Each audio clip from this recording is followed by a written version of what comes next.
Welcome to Around the Whiteboard. We have some business to take care of before we kick off. That's why Steve from the Define Co is in the bottom left-hand corner, and now he's going to move because I'm adding in Lucy, who can hear us. Can't hear us. Goodbye, Lucy. So Steve is going to do a draw. We had a competition running for a while where you could win. It's about like 600 quid's worth of stuff. There was head-to-toe gear from Defiant and ESC Sound speaker, which is this. You got one of these, John? Yes. No. Really good, yes, I do. You yes, need to get one. And then if I don't, you can send me one. Should have entered the competition. You could have won one. Have you got those? That's fair. I do have those. Yes. They're really good. All right. So the way we've done this is Steve has given numbers to all of the entrants. Can you hear us, Lucy? No? Nope. Okay, we'll just carry on. I can hear. Oh, cool.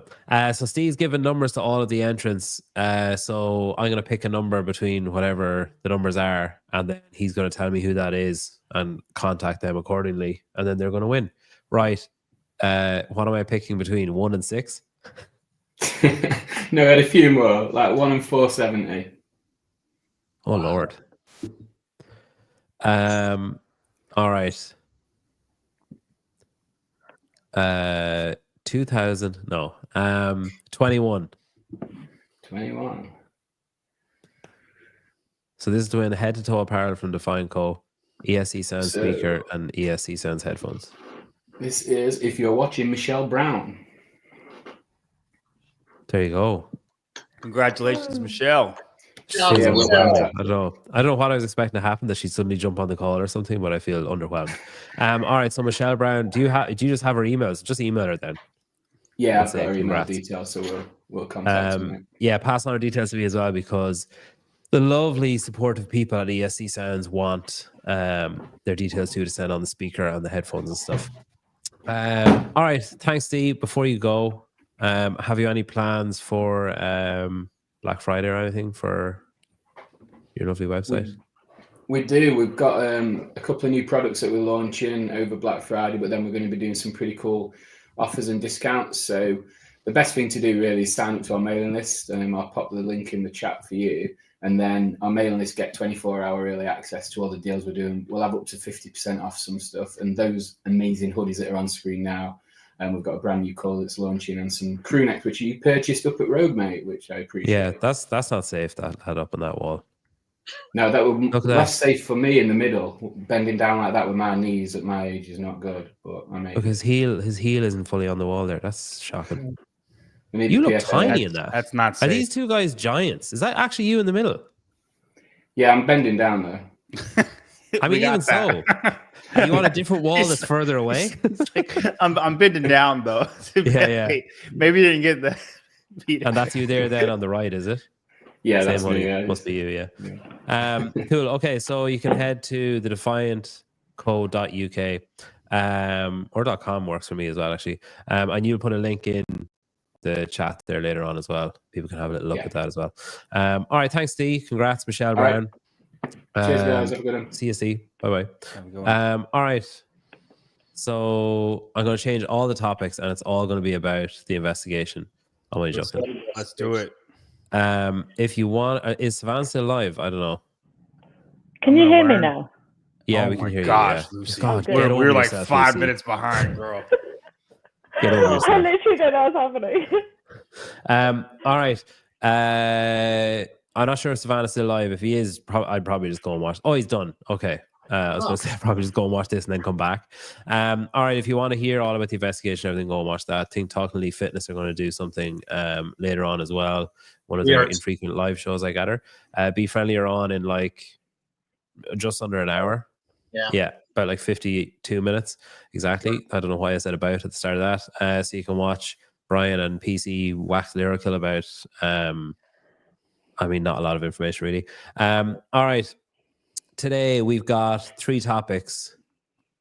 Let me just share this little screen. I've been doing this for almost a year. I'm still so fucking slow at getting it set up. All right. That's good. Everyone can see that. Okay, we've got 3 topics. We've got 3 guests.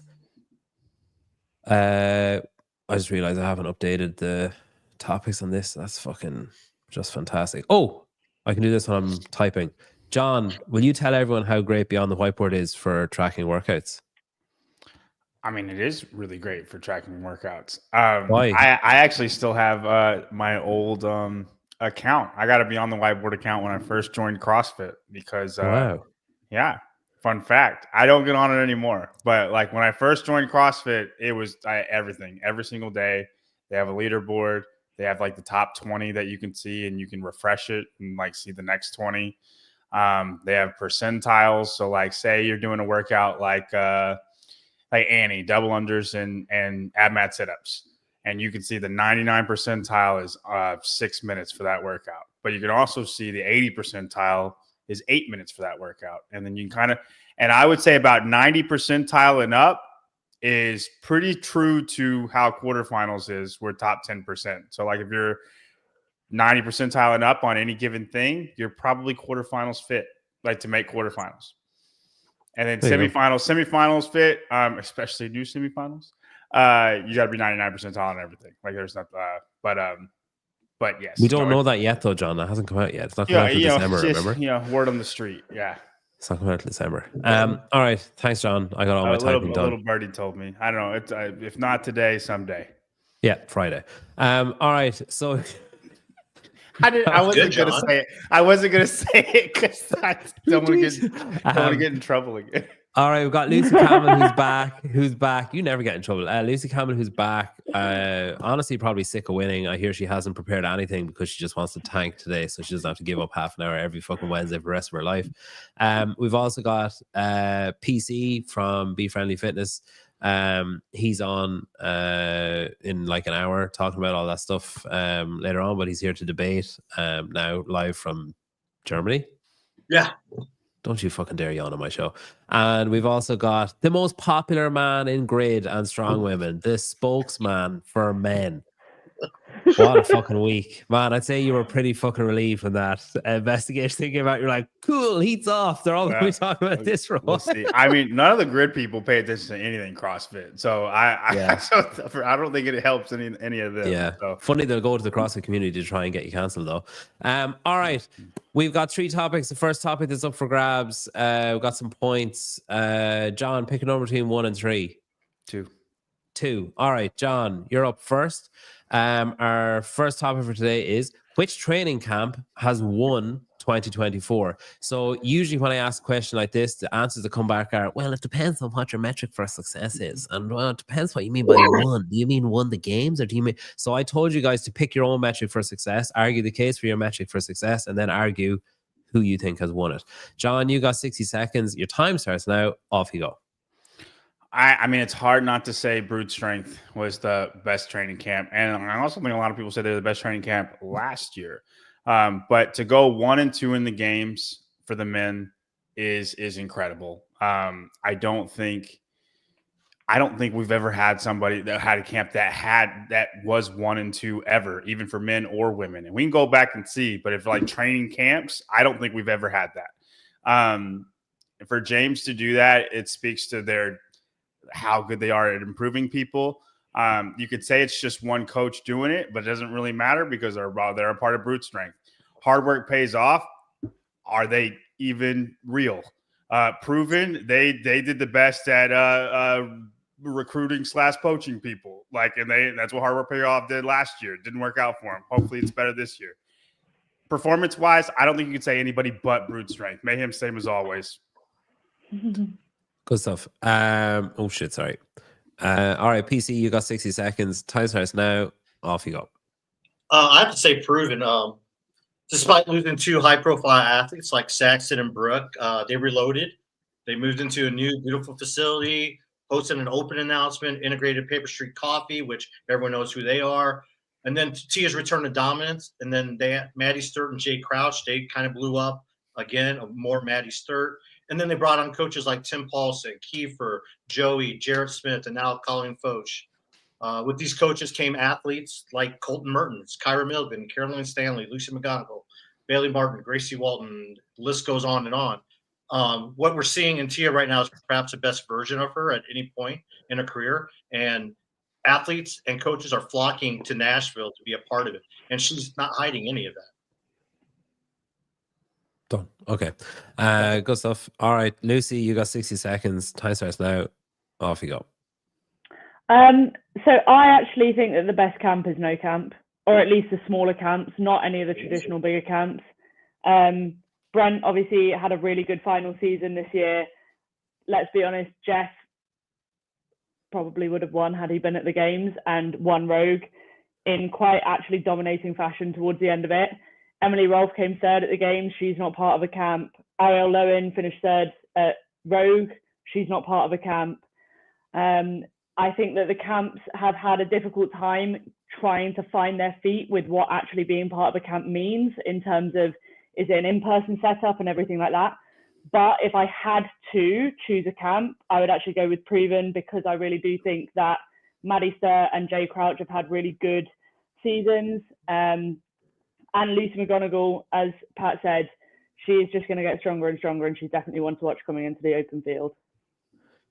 Good stuff. It's remarkable how I've never hosted. Actually, I did host a radio show and I got fired from it, but I've never hosted a radio show where someone has called in, but you sound exactly like someone calling in on a mobile phone or a cell phone. I don't know how it's happening, but you sound like you're in.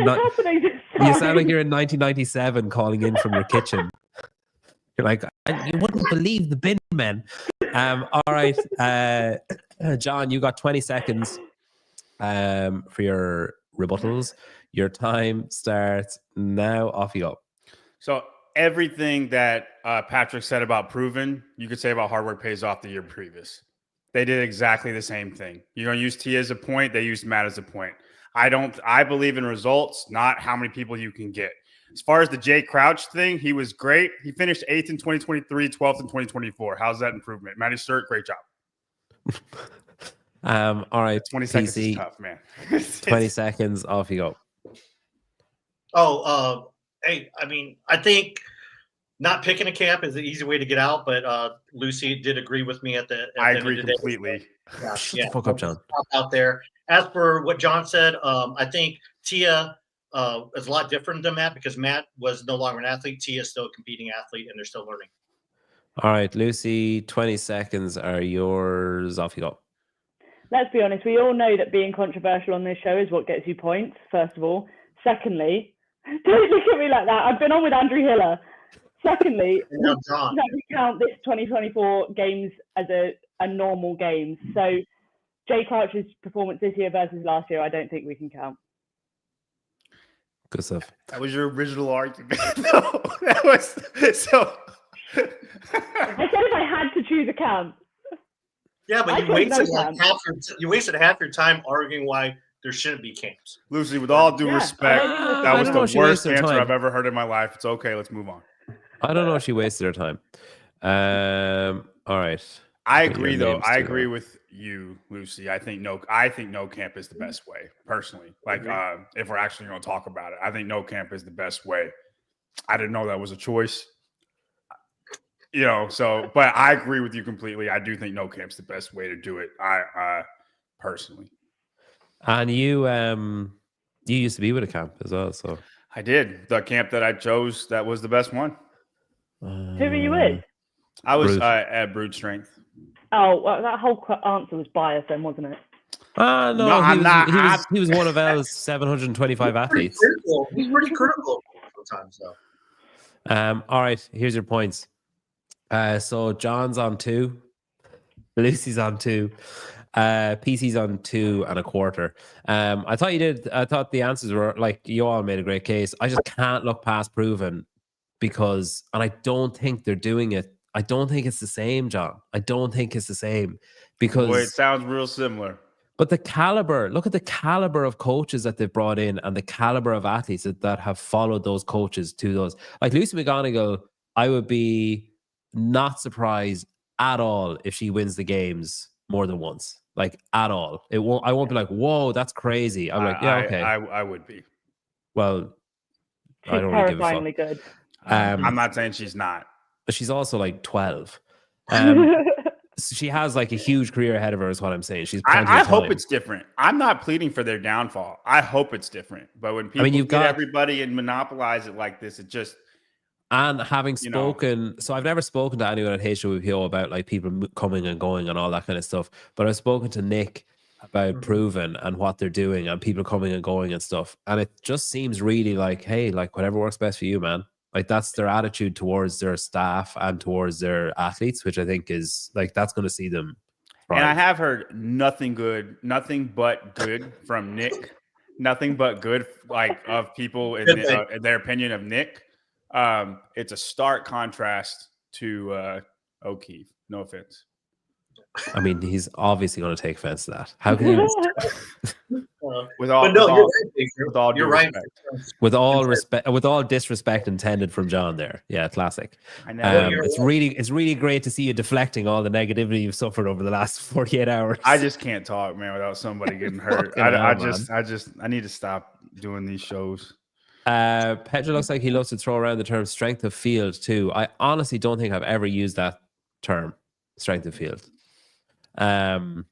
I'd say it's deep. There's deep. This guy, fucking hilarious story about this guy. We were at Rogue, and Bailey Rail was doing the driving challenge thing, the golf challenge. And this guy, she said, "Oh, you go ahead." And he's like, "Okay." And he goes, "I've never done this before. I'm going to be terrible at this." So he swings like absolutely perfect, like 300 and something yards, like just perfect swing, amazing. And we were all like, okay, yeah, bullshit. You've never done this before.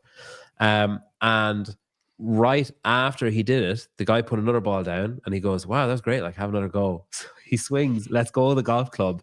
It flies into the back screen, bends in half. And then we were like, oh, okay, he actually hasn't done it before. It was like legitimate beginner's luck. All right. So we got our second topic. So where are we? Right. PC 1 or 3? 3. Oh, you are going to regret this. All right. P-score. P-score has been in the news.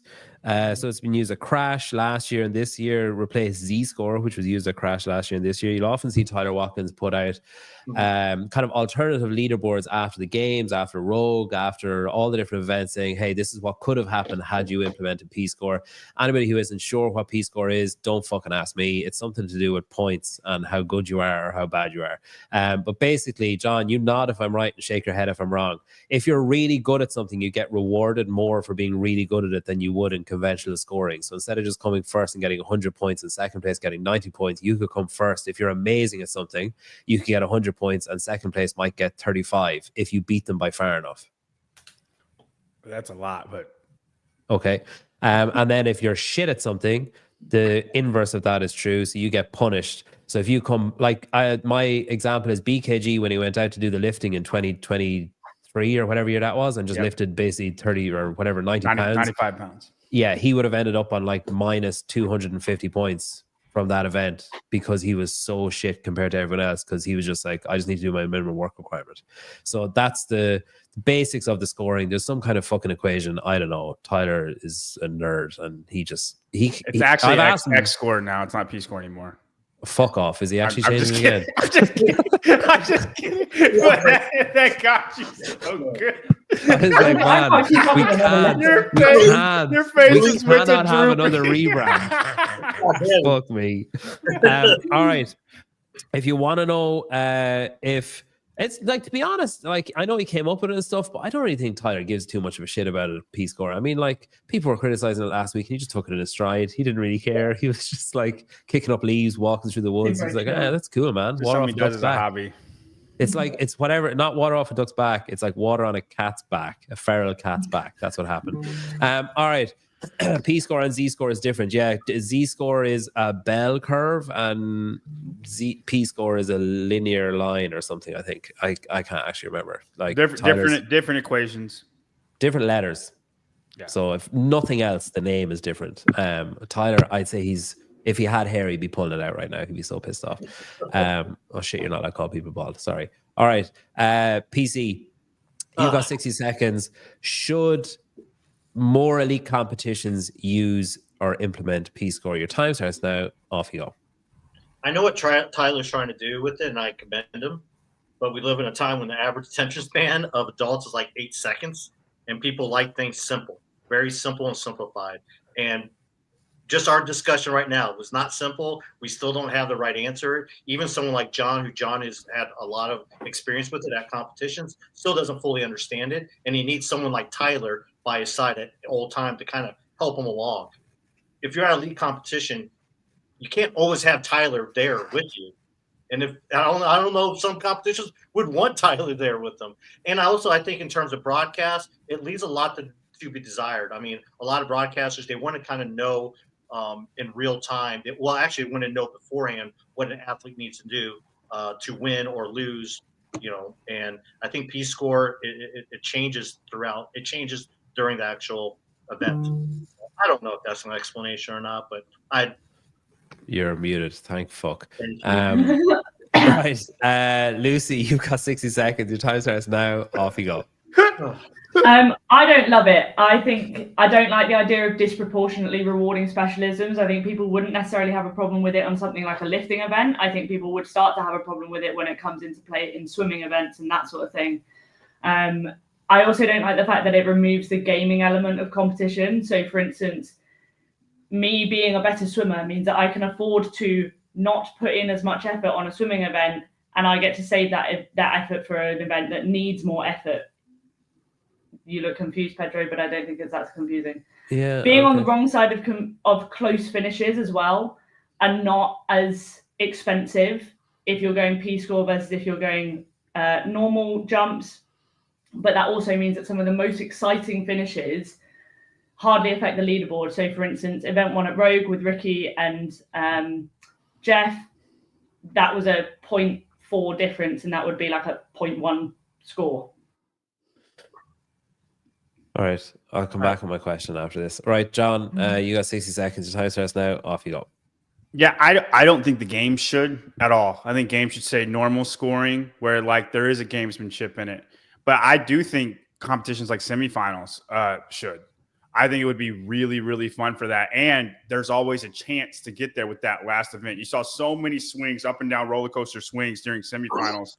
And somebody that Olivia Kerstetter would have ended up making it. And I know she just should have done better in certain events, but she would have made it. And she was like 4 spots lower on regular scoring. And Lucy, like, I think you're just confused. I don't want to put words in your mouth like PC. I don't need my hand held for anything.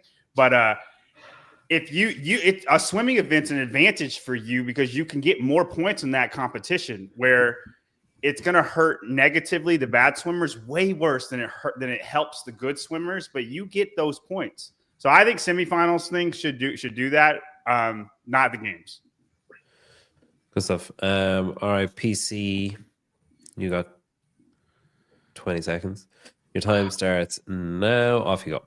In a sport where we want close races and rivalries, I think this creates an even bigger gap, especially in high-level competitions. What is one of John's biggest complaints is that when Tia's competing, he gets bored and disinterested by the third event because she's already dominating. If you implement the P-score, she'll start dominating after the first event, and then you're going to lose John. We've already lost you, PC. All right, Lucy, you got 20 seconds. Your time starts now. Off you go. So I'm not confused. I just don't like it. I don't like the idea that me having a high-level background in swimming means that I can get points that people genuinely might not be able to catch me on. I like the idea of having an underdog, having a possibility to be able to catch them rather than being completely out because they got negative. All right, John, 20 seconds. Time starts now. Off you go. Okay, so you don't like it because people can get negative points. Like he has a cap for that. On the negative 56,000 that Karavis got in Rogue, like that wouldn't happen if he's actually implementing it. It'd be like -5. And maybe the whole sport as a whole is just behind on swimming that badly that we all need to improve. I would love it if it's swimming. It's not your turn, Lucy. All in, but that's the only thing. Yeah, you see, it's bonus points. Yeah, I think I the would issue, benefit from that. I think when you look at it on paper, it's easy to say that it rewards, like that, say Guy is going to be rewarded so heavily for a lifting event that it skews the competition. But it's not, because he's going to be curb stomped when it comes to, I mean, looking at Rogue, a 400-meter run. Yeah. So like it'll level itself out in that respect if you are like a specialist. But if you're an all-rounder, if you're like a I don't know, a Medeiros or whatever, or a Panchik who has a home run on top, that's the difference. That you can stay in the mix, but then you can knock something out of the park. Then, you know, it rewards not having holes. And if you have a hole and it comes up, it hurts you hard. But if you don't have a hole, it rewards that person way more than the person who has 1 home run or 2 home runs, but's going to get hurt. Who the fuck is Tia? And something. Via. That's that one girl. Oh. Who emailed you got it. 500 CrossFit employees. Yeah, you got it. I like John's idea, though. I do like that. Maybe implementing in some. Do you not think would it not be confusing to have one scoring system to get to the games, then a totally different scoring system when you're at the games? Yeah. I mean, that might add to the unknown and unknowable. Yeah, like it's different scoring systems anyway. Yeah, they've done it before. Unknown and unknowable for the scoring would just be like 10 points. Don't even say who you're giving it to. Just be like 10 points to who. And for instance, Lucy. If we and it's not good enough, it's not. Tyler's not good enough at it for this to happen, but we can get there. If we knew Laura needs to beat Tia by 1 minute in this sandbag clean ladder, and she wins Rogue, you don't want to see Laura try to do that. It has to be fast. That's the issue. For the last event. Laura needs to know that real time, though. Or like right? No, I understand that, Patrick, and I'm saying it's not there yet, but but it can get there. Yeah. And that was my exciting. That was my whole argument with like the broadcast, like it not being fast enough, and it needs to feed to the broadcast. Broadcast has to say it. No, I got you, and they're not, and he's not there yet. But I do think it can get there. And Tyler is that good, apparently. No, he's not. And I mean, it's fine. It's fine to disagree. Like I get it. It's not for everybody, but I think it would actually create more races than you think. I understand what you're saying as well, Lucy. In the example he's giving, it's exciting for the last event, but it's actually, if you think about it, so speaking to some athletes, you can probably speak this more, Lucy, than I can. But like speaking to some athletes, they look at the workouts and they identify areas or like days or points that are available, as in like, okay, I should be able, if there's cuts, they should be like, right, I should be able to, that's going to hurt me, that one, but I should be able to gather enough points with this one, and this one that I might be okay on that one. And then that becomes more exciting as well, because it's like, right, well, I have a huge opportunity on this event to gather enough points to undo the damage because I'm better than 80% of the field at this or whatever, or I can keep up with the best on this, or I'm better than the best on this. And then you can have that throughout the week. But what the guys are saying is true in that it really would need to be real time, incredibly fast. Like it just has to be so quick for it to be exciting and enthralling. Otherwise, you have the fucking duel from Rogue where you're just like, oh, what is the hold up with this scoring thing? And why are we waiting? What's the wait? It would need to pop up like heptathlon events do, like at the end of the event. Yeah, absolutely. Yeah, they take forever just to calculate regular scoring. So you implement freaking P score, it'll take even longer. But unless he fixes it, unless he fixes that problem, like unless Tyler's able to find a way, he hires like 12 Mike Halpins. All right, Lucy's on 3, John's on 3, Mike don't want and that. PC's on 2.75. So you got a half a point because. Honestly, it was like wading through. We need 6 Barclays. I'll take 6 Barclays over 12 Halpins. Two Barclays to do the job of a room of Halpins. All right, last topic. Lucy, you're going first on this one. You have no choice on what number it is. All right, we just finished up with Rogue. We've got Dubai is next-ish. We've also got FitFest. We've also got Wadapalooza. They're all on the horizon. If any of you included 2 of those in your answer, you're just going to be kicked off the call. What I want to know is, which are the 3 best off-season events? Again, you pick the marker for success. So I told the guys when I sent them this question, don't fucking come at me saying, well, it depends on what you mean by the best. So what are the 3 best off-season events? The reason I said 3 is because I think I can predict 2 of them. And I didn't want to say what is the best apart from this one and this one. So Lucy, you're first. You got 60 seconds. Please regale us with your 3 best off-season events. Your time starts now. Off you go. So I think for off-season events, I would look for 3 things. Number 1 is prize money. Number 2 are workouts that are in some way innovative or would challenge you. And number 3/4 is the atmosphere and the standard of the athletes that are there, because there's no point going to an event that gives you a ton of prize money, but it's super easy to get it. So atmosphere, I would go for Wodapalooza. That was one of the best ones, having the community event running side by side. The prize money, I would go for Rogue. Although I would say that the drop-off is quite extreme, but you still get 5K as base minimum. And then for workout innovation, I would go for Crash, because he goes proper old school into like the old journals and things like that, and sort of pluck stuff out of nowhere if you've not been a CrossFit OG. Good stuff. All right, John, you're up next. You got 60 seconds. Time starts now. Off you go. Yeah. I mean, I think Rogue and Wodapalooza are obvious. Just from a talent perspective, that's where the fittest are going to go. Rogue is essentially the games, but a little more intimate, different programming, but a little more, but games talent, right? Honestly, probably better because it's only 20 people. Wodapalooza, there's no community like Wodapalooza. It's so many people. Everybody has a good time at Wodapalooza. I don't know if this counts as an off-season event, but it's the one I'm going to pick. I figured Crash was going to get taken from me, so I'm going to say Torian. I don't think there is no environment like Torian, and if you ever heard anybody talk about Torian, it's the most reminiscent of what I would picture like 2011 Carson looking like. You know what I mean? With the tennis stadium, not 2024. No, not 2024, but like, you know, way back, like back in the day, Rich Froning, Graham Holmberg, those days. I think Torian has that environment. Good stuff. It's not an off-season event, but good stuff. All right, PC, you got 60 seconds. Time starts now. Off you go. Yeah, I agree with obviously with Rogue and tier. I like what Lucy did in terms of how she tiers it. 3 criteria. I kind of have a similar thing. You know, best off-season has to have the best athletes there, competing for a large prize purse, and also that prize purse just doesn't need to pay the podium, but try to pay out as much as that field as possible. That's going to help attract athletes. But my third one would be Dubai.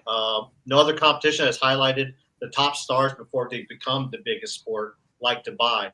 They've been the proving grounds for top tier CrossFit athletes and Europeans, but specifically like Gabby, Laura, Ricky had one of his first starts were there.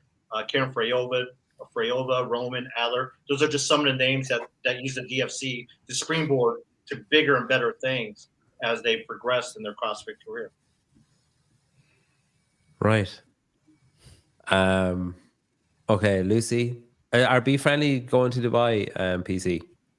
I'm not. Is the company are you covering it? Is Brian doing it? I think Brian might be doing a broadcast, maybe. I don't know. Okay. I might go to Fit Fest, so. Oh, yeah, okay. Same weekend, isn't it? Okay, Lucy, what the fuck am I talking about? 20 seconds. 20 seconds. Yeah, your time starts now. Off you go. Didn't Ricky rock up there just before he got done for PEDS? So I feel like it's not the proving grounds that we want it to be there. And Torian, as you said, is not a semi-final. It is a semi-final, yeah. It's a semi-final, so it's not an off-season event, is what I meant to say. Yeah. All right, John, you got 20 seconds. Time starts now. Off you go. Well, Lucy, you didn't pick a camp, so how about we just leave the answers to what they are? I think Torian is one of the best events out there, and it doesn't get enough credit. Okay, if you want me to pick an off-season, another one, I'll say Tier SoCal. We had a ball covering it. The elite athletes, it's very intimate. Everybody had a great time. Just Wodapalooza 2.0, but much smaller. Good stuff. All right, PC, last 20 seconds are yours. There's still time, buddy. Time starts now. Off you go. Yeah, I'm going to just keep on fighting for Dubai. I've been there 3 years in a row. I would. If you haven't been, I know John doesn't like leaving Texas, and Peter, I mean, you definitely should check it out. But the access to the athletes, yeah, it's not the best crowd, but it's a fun time. It really is. I don't doubt talking himself off. Dubai is fun. Yeah, talking himself out of it as he's arguing for it. It's like, oh, it's amazing. I mean, it's not the best crowd, but whoa, it's. Well, I mean, we all know that, but that's not what they're doing. It is for the all crowd. right. I know that's one of Lucy's criteria, but I'm not a big fan of the sheet. What I will say, Patrick, you're fucking lucky we're not using Peace Corps in that last round. That's all I'm going to say. Like how you can't say because of some fucking legacy from 8 years ago when there was a good documentary and a shit ton of people turned up because there was a fucking wheelbarrow of cash was dumped onto the competition floor and everybody smelled blood and an opportunity and went over and did this competition for money. And then you look at the leaderboard this year and you look at the fucking workouts that are coming out. You can't look at that and say, this is one of the top 3 off-season competitions. Like, I'm sorry, but you cannot look historically backwards. You can't look over a steaming pile of shit into the past and say, yeah, it's definitely up there. Like it was at one point. It was a pretty good documentary, though. It was. It was a great documentary. That year, the year of the documentary, and the year afterwards, those 2 years, the year where Sam Stewart nearly drowned and the year where the documentary came out, those 2 years, brilliant. And then it just took a fucking nosedive. And all I've heard about it from athletes that have done it, Patrick, I mean, come on, is it's so disorganized. Everything's all over the place. Like they just swap shit out at the last minute. They insist on putting in random shit. Like it's like the inverse of what Lucy's talking about with Crash, where it's innovative and old school at the same time. Where it's just like, hey, we're going to do these weird fucking A jumps, and we're going to like just put in this random. It's I don't like, mind. why? Like I don't mind. Fuck off, John. Hasn't Whataburger done the same thing because of rain and elements? They don't invite the 18th fittest man from Africa outdoors. And take away a qualification person. No, they have qualifications and they invite like 60 people in the elite division at Whataburger. Right, but they don't people haven't qualified and they're like, no, you can't because we're gonna invite these people. And one of them is the 18th fittest person in Africa. Because they thought Roman Krennikov was going to do it and then realized he wouldn't. World. You can't, I mean, I don't disagree with you. If it's historical, go ahead. Miss out and then get brought back in. Didn't they say she wasn't in and then they said she was in? She was cut. She was one of the 2 to miss out. And then they put up a post last week saying Linda Caseman is in. Pretty sure. All I know is like I'm going off. I don't know how it's going to be this year. I haven't really paid much attention this year. I'm basing everything. All of us are basing things on historical, and I just know over the last couple of years that it had been good. I mean, they had Ricky. I mean, just last year they had Ricky, Roman, they had Lazar. I mean, they had some of the top athletes there, and they still competed. It was Ricky's first competition after PEDs. They were the first competition to openly invite Ricky, and now look at Ricky. Everyone loves Ricky. You know, I loved Ricky far before Dubai loved Ricky. Yeah, but Saud's created opportunities. Lucy doesn't love Ricky. You know, I don't love Peds. Yeah, look at this. Problem with the question. You didn't say what year. Be more specific. Yeah, I need to say like this year, now, in the present tense, what is currently the best? Sorry, PC, that's my fault. Yeah, at least I didn't pick a freaking thing that competition was a semi. Yeah. I agree. No, you picked a terrible competition instead of picking a legitimately good competition that happens to be an in-season event. Again, it's your show, it's your opinion. So like, he's not wrong. I didn't pick I didn't know what an off-season competition was. So, yeah. Look, I don't know. I just was not like Dubai being picked there was not on my bingo card. I figured as much. There's not a lot of off-season competitions to pick from. Not big ones. But you know what I mean, like that people would know. But based on like down under championships, like no, I'm not saying any of these deserve to be up there. I mean, some of them deserve to be higher up than Dubai. But like down under championships, that Elfit one, there's a shit ton of ones in January, February in Dubai and like UAE and all over there. There's like Crash, it was a dirty one was Filthy 150. Filthy 150 was a great competition. I don't know if they're still going on. I know they like canceled it. Yeah. So I really enjoyed that competition. They had when it was elite, it was amazing, and then when it wasn't elite, when it was just community, they did like teams of 4. For what it was brilliant. But now the crash of the UK, they called it. No, they didn't, because it's not in the UK. The woman that's in charge of that, she's actually heading up this thing to try and get gym membership supplemented by some kind of fucking tax relief or something. I can't remember. Anyway, you can go and look it up. I don't fucking know. I've seen it, yeah.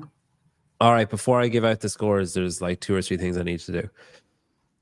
First of all, last night I did a show with Ben Fallon, who's the adaptive champ in minor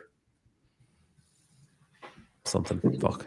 Anyway, if you go and comment on that video or on this video, the name of an affiliate in the UK or Ireland, you'll be entered into a draw to win a full stand of supplements for your affiliate from Perform Nutrition. So like protein, creatine, all that kind of stuff. It's nearly $1,000 worth of stuff. And they'll send it out. So all you have to do is comment the name of an affiliate on either this video or the other one. And I'm going to keep doing it for another week, and then we'll pick a winner. And I also want you to go and watch I put out 2 videos on Crash. And I put out a video on SoCal, super timely. Like just SoCal basically ended, and I put out the video 4 months later. So you can go and watch both of those. SoCal one is doing terribly, because who the fuck is going to search Wodapalooza SoCal in November? But anyway, you can go and watch that. It's like releasing GameStop a year later. Yeah, or 2.5 years later. And we have, you can go back and watch Savan talking about with Spin, Hiller, and Sousa talking about, it's worth it for Sousa's like mental breakdown at one point alone. His articulation while having some kind of aneurysm is crazy. You can go back and watch that. You can go and watch John, Tyler, and Spin in like 4 hours. What's 4 up? hours-ish. What time are you on it? 6:30. Yeah, 4 hours. In 4 hours. And you can go watch PC and Brian in like 15 minutes. Lucy, I will fully accept you saying I don't want to do this anymore. But you've won again. You're on 5.5. John's on 4. PC's on 2.5. I just loved how you broke down the 3 criteria for an off-season competition and picked 1 for each of them. I think I agree fully. Rogue deserves to be up there. Wodapalooza deserves to be up there. And I think, yeah, I don't know. I think the difference between Wodapalooza and Dubai is Wodapalooza own what they are and say what they are, and they are what they are. They don't try and hide what they are, and they don't like just dump a wheelbarrow of money and say, hey, it's cool, guys. You know, the Sheik is here. It's fine. They say, like, look, we're a fitness festival and we're a community event and we're bringing the elites and we're going to put them through the ringer for 2 days in a division. If they want to come back for 2 days as a team, well, fuck them. We're going to put them through the ringer again. And I like that. I respect it. And yeah, I think Crash is a great choice. Like, all biases accepted. I still think it's a great choice because the programming is good. The athletes are treated well. The prize money is as good as it can possibly get, and it's going to get better for what it is. So yeah, great answer. All right, Lucy, congrats. PC, thanks very much. Go and watch Be Friendly in like 12 minutes. John, thanks very much. Congratulations on all your press. There's no such thing as bad publicity, so you're doing great. Feels like it. Yeah, there's no, the only way is up, buddy. There's no such thing as bad publicity. JY, have you talked to Angelo about getting permission to use Uncancelable? You know, as your Did Chico? Yeah. No, I think Angelo actually is uncancelable. I think John Young has just been cancelled so many times that it's just cancelled itself out. It's like two negatives made a positive. It's just like he's cancelled again. Does that mean he's uncancelled? Is he back? What's happening? And go and if you go to Vindicate, you can buy this. How do I do this? Sorry, guys. That's going to be tiny. You can go and buy this on Vindicate. I think he told me today. He told me today that he sold 1. It was Lucy wearing it. 1. No, Lucy got that from the Fire Pro. So he sold 1. So you can go and buy one, and then there'll be 2 sold, and that'll be great. All right, thanks guys. Thanks for watching. Thanks to everybody. All the best.